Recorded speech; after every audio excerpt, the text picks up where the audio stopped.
Mesdames et messieurs, bonjour et bienvenue au 13h. À la une de l'actualité ce mardi, les membres de la coordination du compact régional du Millennium Challenge Corporation sont installés. Ils ont désormais leur feuille de route pour mener à bien leur mission, une mission consacrée au développement du réseau routier entre le Bénin et ses voisins. Nous vous proposons également une immersion dans le quotidien des guides touristiques actuellement en formation, une formation initiée par le gouvernement pour le développement de l'industrie touristique. Et puis Théophile Nata a été inhumé, une messe d'adieu a été dite en sa mémoire à la cathédrale de Natitengou. L'homme que pleure toute une communauté a marqué par son leadership et son parcours politique.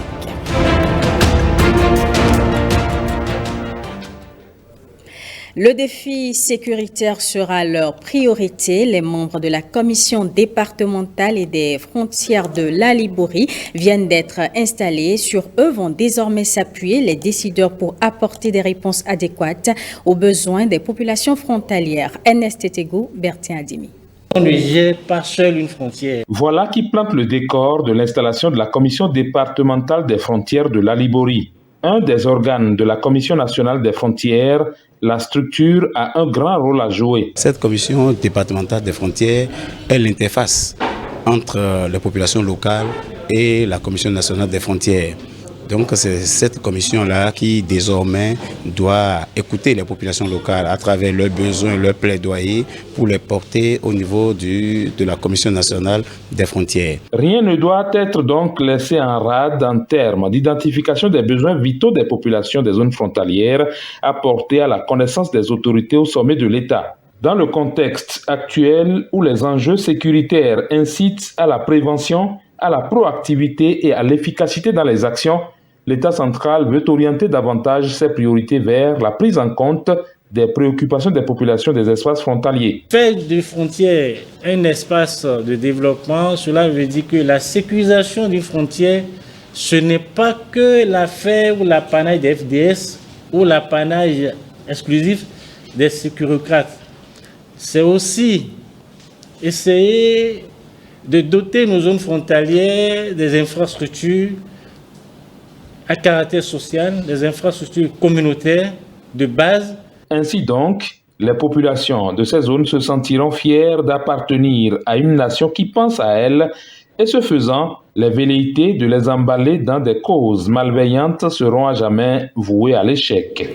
Et puis, réaction de l'armée béninoise sur l'attaque terroriste du commissariat de Dassari dans la commune septentrionale de Materi. L'armée déplore la mort de 2 policiers béninois. Le communiqué publié hier annonce, je cite, la prompte intervention des éléments des forces armées du Bénin a mis en déroute les forces ennemies et a permis de sauver 3 policiers ainsi que 2 gardiens à vue. Autre équipe consacrée à la mise en œuvre d'un programme de développement, celle du Millennium Challenge Corporation Compact Régional. Les membres de la coordination sont fixés sur leur feuille de route. Le programme qu'ils sont appelés à gérer est consacré au développement du réseau routier entre le Bénin et ses voisins, notamment le Niger et le Burkina Faso. On écoute le ministre d'État Abdoulaye Biotiane à ce propos. Les infrastructures prévues dans le cadre de ce compact régional devront servir en effet à relier le Bénin à la République du Niger et accessoirement au Burkina Faso. De manière spécifique, les travaux envisagés sont destinés à fluidifier les échanges commerciaux entre le port de Cotonou et le Niger, tout en améliorant substantiellement la mobilité entre ces 2 pays. Il est vrai que ces 2 pays ont déjà l'avantage de posséder l'un des passages les plus fréquentés de toutes les frontières entre les pays côtiers et ceux de l'Interland dans la sous-région. Vous l'avez sans doute compris, le gouvernement met un point d'honneur à l'avènement et la mise en œuvre efficace de ce projet d'envergure régionale, afin de faciliter une plus grande croissance économique pour notre pays. Ainsi, il est de votre responsabilité de baliser le chemin pour la réalisation effective de ce noble objectif. Durant les jours et les mois à venir, votre mission sera d'animer sur le plan technique tout le processus de formulation du programme de transport pour l'intégration régionale entre le Bénin et le Niger. Pour ce faire, vous aurez la charge de définir l'ensemble des activités à exécuter dans ce cadre, assorti d'un cadre de résultats qui en facilite le suivi. Le 30 mai dernier, le gouvernement procédait au lancement officiel du programme de formation de 54 guides touristiques. C'est à 10 semaines pour une transformation professionnelle. Ces 54 guides représentent une pièce maîtresse dans l'industrie touristique que le gouvernement veut développer. Une équipe de la rédaction nous offre une immersion dans leur centre de formation. Reportage Ola Rodrigue Babagueto et Evariste Zomon. 1, 2, 3 groupes de 6 personnes chacun. C'est la formule trouvée ce jour par ce formateur de l'Organisation mondiale du tourisme pour faire assimiler à ses étudiants une des notions clés pour un guide de tourisme. Ce que j'explique aux guides de tourisme, c'est une des bases de ce qu'on appelle la programmation neuro-linguistique. C'est la capacité d'écoute. Et le travail restreint, le travail en groupe permet d'augmenter cette capacité d'écoute en travaillant avec ses collègues, en travaillant avec ses amis. C'est la volonté d'apprendre qui pousse Constant à accepter cette formation. Ce guide de tourisme, depuis des dizaines d'années déjà, ne trouve pas en ces 7 semaines de formation une perte de temps. Et moi, je pensais qu'on nous mettrait à disposition des formateurs qui sont dans la théorie, mais dans le fait, c'est des gens qui sont vraiment des gens du domaine qui maîtrisent leur sujet. C'est dans cette salle que se trouvent les 36 autres guides de tourisme encadrés ici par l'expert local. Le cours donné présente la vraie histoire sur les cultures endogènes pour un discours universel au sein des guides de tourisme. Aujourd'hui, je pense qu'avoir un discours universel par rapport à nos cultures endogènes est assez important. Sincèrement, j'ai appris des choses. Je vais vous assurer que après cette formation, vous allez écouter 50 guides, mais il y aura toujours un plus. Pour réussir le pari de cette formation, l'Organisation mondiale du tourisme vient en appui au Bénin. L'attrait est né de l'engagement du Bénin à faire du tourisme un secteur catalyseur de développement. Pour ce projet, nous avons déployé un expert international, mais aussi 2 experts nationaux qui vont parler de la culture, de la religion, de la richesse du Bénin. Il s'agit de renforcer, d'avoir un message cohérent dans tout le territoire national. Aujourd'hui, le Bénin a cette chance de vivre ces instants qui sont exceptionnels dans la vie d'une destination. Ce que je voudrais dire aussi, ça c'est important, c'est la vue d'ensemble. C'est la vue d'ensemble qui est organisée, qui est mise en place par le président de la République, Patrice Talon, par le Bénin aujourd'hui. Cette vue d'ensemble, quand vous arrivez comme cela, vous avez une vue extraordinaire parce que ce n'est pas un élément qui est pris, c'est tous les éléments en même temps. Et là, c'est comme un puzzle qui s'accorde une pièce à l'autre. Et très honnêtement, c'est véritablement un travail remarquable. Dans la formation de ce puzzle, la Banque mondiale joue une part importante. Elle soutient le Bénin au travers du PCTT, le projet de compétitivité et de tourisme transfrontalier. Nous nous attendons à voir le Bénin prendre toute sa place sur la carte touristique mondiale. C'est un pays avec une richesse immense et c'est la raison pour laquelle la Banque mondiale a trouvé tout naturel de soutenir le gouvernement dans ses efforts. La mise en tourisme international est prévue pour 2024. D'ici là, le Bénin va sans doute en mettre plein la vue et nul ne s'en ira avec une envie de non-retour. Dans le reste de l'actualité, hier 27 juin, la communauté internationale a célébré la journée des micro, petites et moyennes entreprises. Elle compose 90% des entreprises, crée plus de 50% des emplois dans le monde. Jennifer Sachivi, Benjamin Denagnon et Emmanuela Gassi, reportage. Larissa est une jeune entrepreneure béninoise. Depuis 4 ans, elle se consacre à l'entretien de cheveux naturels et est détentrice d'un espace dédié aux soins capillaires. Son déclic part d'une passion. Ça me faisait à peu près 7-8 ans d'expérience professionnelle dans la comptabilité. C'était une passion liée de curiosité qui s'est transformée en ce que vous voyez. Depuis quelques années, la relance économique mise sur le développement des petites et moyennes entreprises. Elles répondent à des besoins essentiels et jouent un rôle important dans le tissu économique. Les micro-entreprises aujourd'hui sont une vraie solution. La dame qui a les compétences culinaires et qui n'a pas la grâce d'être employée dans une entreprise peut à partir de ce moment commencer à régaler les papilles des autres. Donc à partir de ce moment, elle peut déjà créer sa petite entreprise et c'est comme ça pour beaucoup de personnes. Néanmoins, face aux difficultés inhérentes au secteur, une volonté ferme et la détermination sont de mise. Le financement n'est pas un problème en soi. Vous pouvez lancer un projet sur la base de vos compétences. Il y en a qui sont intelligents, qui partent de ce capital zéro. Ils partent de ce qu'ils savent faire le mieux pour créer une entreprise. Et puis après, ils ont de grandes ambitions. Lorsqu'ils commencent à gagner de l'argent, alors ils font ce que j'appelle la transmutation opérationnelle dans le monde des affaires. Je disais, j'ai de beaux cheveux, je vois que vous aussi vous avez des cheveux naturels, comment je peux prendre soin de vos cheveux? Et je disais, tenez mon numéro de téléphone et je vous offre la première séance. Et quand elle sortait des séances et trouvait que les cheveux étaient beaux, elle me recommandait à d'autres personnes. Après, j'ai très vite coulé sur la demande. Je leur disais non, je peux venir à la maison. Il est important que nous puissions sortir du cadre des enseignements généraux que nous avons et penser à se professionnaliser. On peut être étudiant, mais savoir faire quelque chose. Le gouvernement du Bénin, dans son programme d'action, accorde une place prépondérante aux petites et moyennes entreprises. Financement du développement local, véritable souci pour les acteurs de la gouvernance dans les terroirs. Agenda aussi de la Commission nationale des finances locales à Boïcon. La CONAFIL a ouvert une session où les communes attendent beaucoup du transfert des moyens financiers. Mirabel Akpaki, Judicaël Aïna.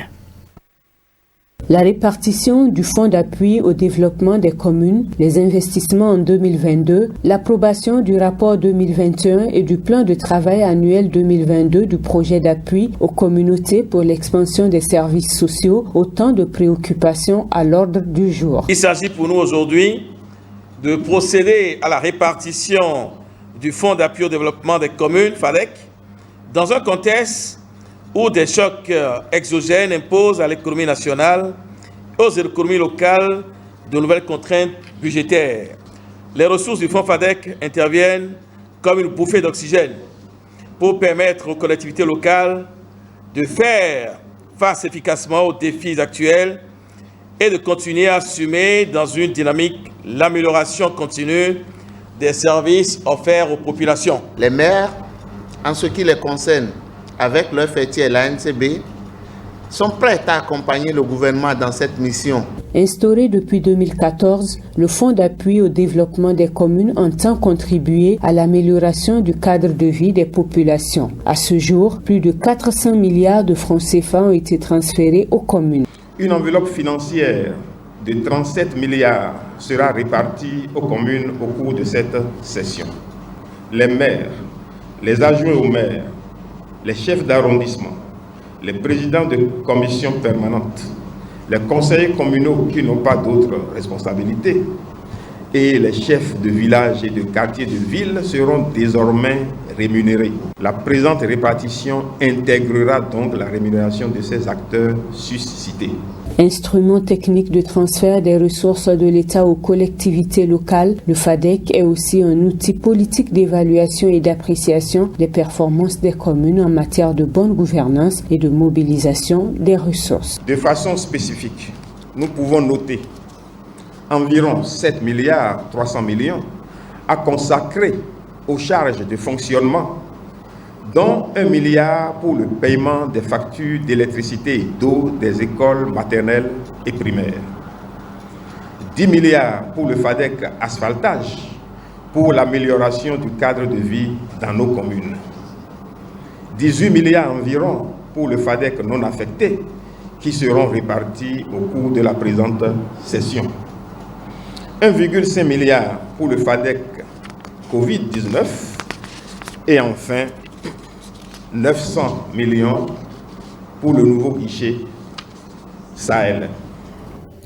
1 million de tonnes de riz, c'est une ambition du gouvernement qui suscite beaucoup d'engouement et d'initiatives. Exemple du Conseil de concertation des riziculteurs du Bénin qui a décidé d'appuyer les riziculteurs. Des équipements motorisés et matériels de production spécialisés pour doper les productions. On retrouve Mirabel Akpaki et Judikaël Aïna. 22 animateurs, tous des techniciens agricoles, reçoivent chacun une moto, des ordinateurs et équipements nécessaires pour travailler aux côtés des riziculteurs dans les champs. Objectif, améliorer la production de riz en y apportant des innovations qui permettent une production de riz durable. Il y a deux éléments majeurs qu'il faut garder à l'esprit. C'est la résilience des producteurs face au changement climatique et c'est également les techniques agroécologiques pour contribuer à l'objectif du gouvernement qui est de produire à l'horizon 2025 au minimum 1 million de tonnes. Nous allons inviter en ce moment-là les producteurs que nous avons formés en classe de 25 personnes qui viendront voir les itinéraires techniques que nous allons observer et à leur tour maintenant d'aller parler autour d'eux pour que cette réplication-là soit d'une grande échelle. On dit une mission des moyens, donc les moyens sont mis à notre disposition maintenant pour avoir le résultat escompté, toucher les producteurs dans le changement de comportement pour la production du riz dans la durabilité. La mise à disposition des équipements renvoie ainsi les techniciens à leur mission. Je souhaite que cette collaboration continue et qu'elle soit très durable et que vous puissiez prendre soin justement de tout ce matériel et de ces opportunités qui vous sont offertes pour pouvoir justement mener à bien votre travail sur le terrain en toute transparence, toute honnêteté et en collaboration avec tous les producteurs. Le projet sera mis en œuvre par le consortium CCRB et Ricolto durant 30 mois. Les départements de l'Atlantique, du Monokoufo, de l'Ouémé, du Plateau et du Zou seront impactés par le projet. Autre volet de l'actualité, connaître son électrophorèse de l'hémoglobine avant de se mettre en couple. C'est le principal message de la semaine dédiée à la campagne nationale de sensibilisation à la drépanocytose. À Lokossa, le centre de prise en charge médicale intégré du nourrisson et de la femme enceinte atteinte de drépanocytose a réussi à toucher des jeunes cibles. Patrick Ayadi et Françoise Insou pour le point. Ils ont marché dans la ville de Lokossa pour dire halte à la drépanocytose. Des jeunes en âge de procréer, conscients des derniers chiffres du ministère de la Santé sur cette maladie héréditaire. Près de 6% de la population sont touchés par les formes graves de la drépanocytose. Dans ces conditions, le dépistage précoce s'impose. Nous sommes avec la population de Lokossa pour marcher contre la drépanocytose, marcher pour dire à la population que cette maladie existe. Elle est grave, elle se traite par une équipe médicale qui travaille de jour comme de nuit pour soulager la population. Lorsqu'on a un trait de drépanocytose S ou C, il ne faut pas se mettre en union avec un partenaire qui a aussi cette maladie, sinon on a le risque de la transmettre à ses enfants. Deux personnes qui sont amoureux, qui veulent procréer, se mettre ensemble, ils doivent faire un certain nombre de tests, dont l'électrophorèse de l'hémoglobine. Et normalement, à cette occasion-là, ils doivent avoir les informations qu'il faut pour ne pas transmettre cette maladie à leurs descendants. Ou si la transmission est possible, donner la chance à ces têtes-là, et ce bébé-là, de rapidement se faire soigner. La campagne nationale de sensibilisation porte visiblement déjà ses fruits à Lokossa. Les jeunes en âge de procréer ont choisi les derniers jours de l'opération pour se faire dépister. Je me retrouve avec des enfants qui sont atteints de drépanocytose, de toutes sortes de maladies. Donc, c'est pour parer à cela que je suis venu faire le test. En connaissant tous les conséquences de cette maladie, il faudrait mieux éviter de faire subir ce supplice à d'autres personnes. Plusieurs communications auront permis aux jeunes de mettre les raisons du cœur de côté face à la menace de la drépanocytose. Pendant ce temps, la vie se célèbre à Cotonou. Des femmes enceintes gratifiées, des nouveau-nés baptisés à l'occasion de la fête de la vie organisée vendredi dernier à l'église catholique Saint-Jean de Cotonou. Patrick Dossou et Évariste Zomaon nous en disent plus. Première édition de la fête de la vie pour célébrer la maternité. Première preuve de cette maternité, la grossesse dignement et élégamment portée par ces charmantes et élégantes femmes enceintes, en pleine forme et en uniforme. Autre uniforme, les dévots consacrés de l'Immaculée, DCI, un mouvement marial qui met sur le trône les filles et femmes enceintes qui prônent la vie en dépit de l'avortement voté comme loi. Nous, les dévots consacrés de l'Immaculée, à travers cette fête de la vie, voudrons rappeler à tous et à chacun combien aucune nation ni entreprise ne peut se développer sans ressources humaines. Si vous choisissez d'interrompre le processus qui produit les êtres humains, pardon, supprimez aussi les directions des ressources humaines de vos entreprises. Prôner la vie, thème central ici à l'église Saint-Jean-Baptiste de Cotonou. Dieu nous donne la vie, Dieu entretient la vie en nous et chaque jour, quand nous nous réveillons de notre lit, tous les jours, en cela sont jours de fête, parce que la vie est faite. Dans le temple, baptême de nouveau-nés et bénédiction des femmes enceintes hors du temple, accessoires de nouveau-nés et autres gratifications à 62 femmes bénéficiaires. À ce festin qui soutient la vie et décourage l'avortement, nous souhaitons que ça soit un exemple pour nos sœurs. Parce qu'on n'a pas les moyens pour entretenir la grossesse, on peut bénéficier de l'appui du ministère des Affaires sociales. Bravo aux dévots consacrés de l'Immaculée qui scandent « Faites la fête pour la vie ». Les législatives de 2023 s'annoncent et les séances de sensibilisation pour une élection de paix se multiplient. Au bloc républicain, dans la 9e circonscription électorale, on se prépare aussi pour une meilleure représentation du parti à l'Assemblée nationale. Les échos avec Mirabel Akbaki et Judicaël Ayena. Les jeunes de Savalou ont répondu massivement à l'appel de l'organisation de la jeunesse du bloc républicain OBJR. Au cœur des échanges, deux sujets, la crise mondiale liée à la cherté de la vie et les mesures prises par le gouvernement pour une régularisation de la situation. La communication est donnée par le directeur départemental du commerce dans le Zou et les collines. Un jeune doit avoir la culture de la paix en lui, dans ses propos, dans son comportement. Il ne doit pas être l'auteur de la violence. C'est la jeunesse qui est manipulée. Désormais, nous avons compris et nous luttons pour que la jeunesse pose des actes pour qu'il y ait la paix. Le militantisme, à la base aujourd'hui, est une réalité. Ce n'est plus comme avant où c'est les hommes forts qui viennent faire la loi. Aujourd'hui, c'est les partis qui sont forts. On doit vous pousser à avoir d'ambition. Si vous n'avez pas d'ambition, vous ne pouvez pas évoluer en politique. L'essentiel pour vous, c'est d'enraciner le parti dans lequel vous êtes de façon spatiale. Mais ne prenez pas les querelles interpersonnelles pour détruire le parti. Si vous travaillez dans la discipline, dans l'ordre, mais le mérite viendra toujours, le mérite s'impose à tout le monde. Travailler à l'union des membres du bloc républicain, mieux faire représenter à l'Assemblée nationale la 9e circonscription au soir des législatives du 8 janvier en raflant les 4 sièges, le vœu de l'organisation de la jeunesse du bloc républicain.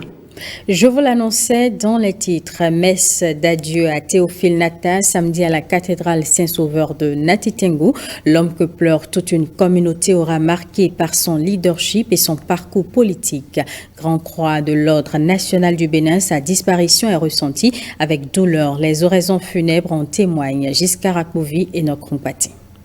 Il était une véritable source d'inspiration à laquelle s'abreuvait le peuple Otamari pour continuer à progresser. Mais depuis ce 11 juin 2022, Théophile Nata ne sera plus de corps parmi les siens.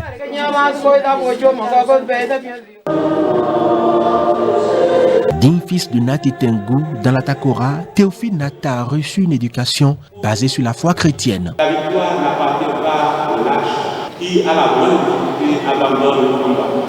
Mais elle appartient aux hommes et aux femmes, aucun droit est sincère, qui, au-delà de l'adversité et du doute, reste ferme dans l'héritage de leur éducation chrétienne. Ce que vous avez reçu de bien des enfants, de vos parents, ne négligez pas de le transmettre à vos enfants, à avec la même foi et le même enthousiasme. Théophile Nata était un grand homme, un grand leader, un homme de paix et surtout un bienfaiteur. Au fond, s'il fallait résumer notre très cher papa, 2 mots nous viennent à l'esprit: service et humilité. Nous ne sommes pas aujourd'hui les seuls orphelins de Théophile Nata. Cher papa, tu as dignement et valablement rempli ta mission sur terre. Toi qu'on surnommait affectueusement le patriarche, tu peux désormais reposer en paix. Marié et père de 5 enfants, Théophile Nata fêterait ses 54 ans de mariage cette année. Malheureusement, c'est ici que repose désormais cet éminent citoyen et homme politique aux côtés de son fils Claude Bertrand, arraché un peu plus tôt à leur affection. Au-delà des oraisons, à la fin de cette célébration, Giscard Rakovi et Enoch Karonkbati ont recueilli des témoignages de quelques personnalités qui ont connu ou côtoyé Théophile Nata. Le grand frère, Nata Théophile, c'est un baobab autour duquel tout se passait. Donc sa disparition aujourd'hui à Tengo est un grand vide. Donc nous sommes tous touchés, nous sommes très émus, qu'il repose en paix. D'abord, c'est une célébration bien méritée. J'ai retenu essentiellement 2 choses sur notre grand frère. C'est l'esprit permanent de tolérance et l'esprit constant de conciliation. Il était un refuge pour nous qui étions les plus jeunes. C'est lui qui nous servait toujours des repères. Il l'a fait pendant longtemps, alors qu'on était jeunes, mais il l'a fait aussi pendant qu'il assumait des responsabilités au niveau national. En dehors naturellement de tout ce qui a été dit sur sa générosité, une générosité débordante. Vous voyez tout ce monde réuni, c'est un témoignage de ce que l'homme fut sur cette terre. Et je pense que c'est encourageant pour que chacun des vivants puisse bien se comporter afin de bénéficier des hommages du genre et des témoignages aussi dignes. C'est pour dire que nous sommes entièrement satisfaits de ce qu'il nous a laissé comme héritage et nous nous emploierons à continuer sur cette lancée. Nous vous invitons à présent à une conversation littéraire. Ainsi est dénommée la rencontre d'échange qui a eu lieu ce samedi à l'Institut français entre l'écrivain Apollinaire Agbazaou et le public. Un public composé d'étudiants, d'hommes de lettres et d'intellectuels de divers horizons. Ezekiel Diako, Michel Egbe. Éducateur hors pair, pédagogue de renom, inspecteur honoraire de l'enseignement secondaire, mais surtout écrivain prolifique, Apollinaire Agbazaou est face ici à un public composite venu échanger avec l'auteur. C'était une messe littéraire que j'ai eu le redoutable privilège d'officier. Le souci fondamental, c'est de donner le goût de la littérature à monsieur tout le monde. Quand on s'intéresse aux faits littéraires, il y a beaucoup d'intérêt. Celui qui s'intéresse à la littérature, il a toutes les clés des grands débats en main. Le petit départ, c'est d'abord la littérature. Dramaturge, nouvelliste, poète et romancier, Apollinaire Agbazaou puise dans la tradition orale et le langage imagé de la cour royale. Quand je vois tout ce qu'il prend aux expressions, aux figures de style du terroir pour illustrer ses œuvres, je pense qu'il fait du très bon travail.